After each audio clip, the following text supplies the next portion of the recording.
বিগত ৫ই অক্টোবর যে ভয়াবহ বন্যা হয়, সে বন্যার ফলে এই সিসামারা নদী, সিসামারা থেকে তোষা থেকে তৈরি সেই নদী বর্তমানে তোষার মতনই হয়ে গেছে, ভয়ানক রূপ। যার জন্য আমাদের শালকুমার ১ এবং ২ অঞ্চল বাঁধ ভেঙে বিশালভাবে প্লাবিত হয়। আমরা জনসাধারণ যারা আছি তাদের আমাদের ব্যাপক ক্ষতি হয়। তো এই বাঁধ যদি সহজে মেরামত না হয় তাহলে আমাদের মানে আগামী দিনে গ্রাম ছাড়াই হইতে হবে। হ্যাঁ, গ্রাম ছাড়া হতে হবে। তো গ্রাম ছাড়ার যে জনগণের যে সংখ্যা আর কি, মোটামুটি প্রায় ৫০,০০০ লোক হবে। হ্যাঁ, তাদের সকলেরই মানে ক্ষতির সম্মুখীন হতে হবে। আর আমাদের বাড়ি ঘরে অস্তিত্ব থাকবে না, জমি জমাও আমাদের থাকবে না। তাই এমত অবস্থায় বর্তমানে যে জল বাড়তেছে তাতে কিন্তু এখনই আমাদের আশঙ্কা তৈরি হয়েছে যে আগামী দিনে আমরা থাকতে পারবো কি না। আপনার নাম কি? নারায়ণ মজুমদার, শালকুমার 1, নতুনপাড়া গ্রাম।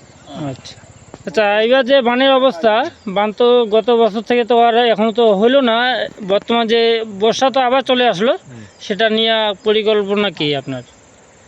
বর্ষা তো চলে আসছে, আর যে দেশের ভয়াবহ অবস্থা সেটা নিয়েই এখন চিন্তাতে আছি। আমাদের মুখ্যমন্ত্রী থাকলে তো অবশ্য বান হবেই, না থাকলে বিজেপি যদি আসে তাহলে কই বান হবে, সেই আশ্বাসটাও পাই না। তারা কখনো কোনোদিনও আসে নেই। আমাদের হেল্প করা মমতা দিদি আসে, যদি থাকে হয়ে যাবে এইটুকু। ৪ তারিখের পরে জানা যাবে। যেই সরকারই আসুক, আমরা চাই বারটা যেন হয়, বারটাই আমাদের বিশেষ প্রয়োজন। আচ্ছা, আপনার নাম কি? ইমরান হোসেন। ইমরান হোসেন।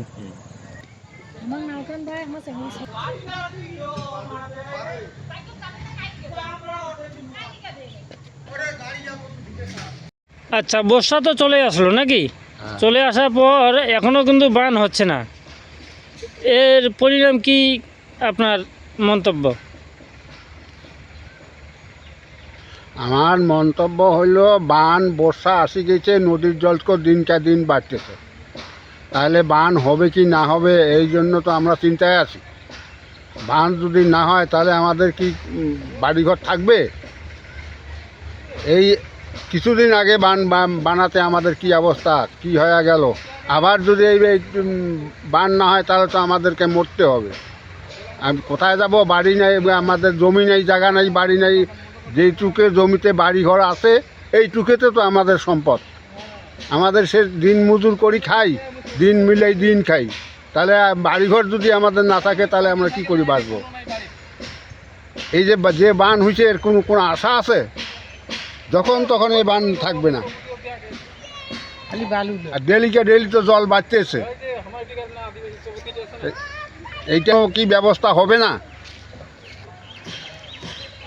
এই সরকার, যে কোনো সরকার আসুক, আমাদের তো পাবলিককে দেখতেই হবে। তো যে কোনো সরকার আসুক, বান তো লাগবেই, বান তো দিতেই হবে। বান না দিলে এখানে কি হাজার হাজার বাড়িঘর শেষ হয়ে যাবে। সে তো অবশ্যই। একটা দুইটা বাড়ি না, আমরা তো একটা দুইটা বাড়ি, এখানে কি একটা দুইটা বাড়ির ব্যাপার? অল কাঠল বাড়ি পর্যন্ত এই নদীর জল যাবে। তো এই যে বাড়িঘরগুলো থাকবে, এইগুলা কত বাড়িঘর যাবে? হাজার হাজার কোটি কোটি বাড়ি। হ্যাঁ, আমাদের আর কি বলবো, বলার তো আর অনেক কিছু আছে, যা বলার না বলতেছি। আমরা গরিব মানুষই, এখন যদি বাড়িঘর না ব্যবস্থা যদি বাঁধেন না হয় তাহলে তো আমাদের মরতে হবে। আর কি আপনার কোনো উদ্দেশ্য আছে বলার? আমরা তো বানে চাই, কোনো সরকার আসে আসুক, আমাকে বান লাগবে। এই নদীর যে অবস্থা, আগামীতে তো বন্যা হয়ে গেছে, এবারও যদি এটা নদীর বান না হয়ে যায় তাহলে তো বন্যা আবার পুরোনায় আবার আসবে, আবার ক্ষয়ক্ষতি মানুষের প্রচণ্ড ধরনের হবে। এবার তো পরিস্থিতি এখনও মানে রাস্তার কাজে হইলো না, এই বানের কাজেই হইলো না। কোনো লোক পার্টি থেকে কোনো লোক আসছিল এখানে দেখা? না না, কোনো পার্টির লোক এখনো আসে না। আগে যখন বন্যা হয়ে গেছে তখন আসছে। আচ্ছা, বন্যার পরে এখন অবধি কেউ আসে নাই। আচ্ছা আচ্ছা। হ্যাঁ, তো যা হবার তা না হয়ে গেল, দেখতেই পাচ্ছেন। তো সেই পুরোনো দিন, ভয়াবহ দিন আসি গেল। জানি না কখন কি হয়।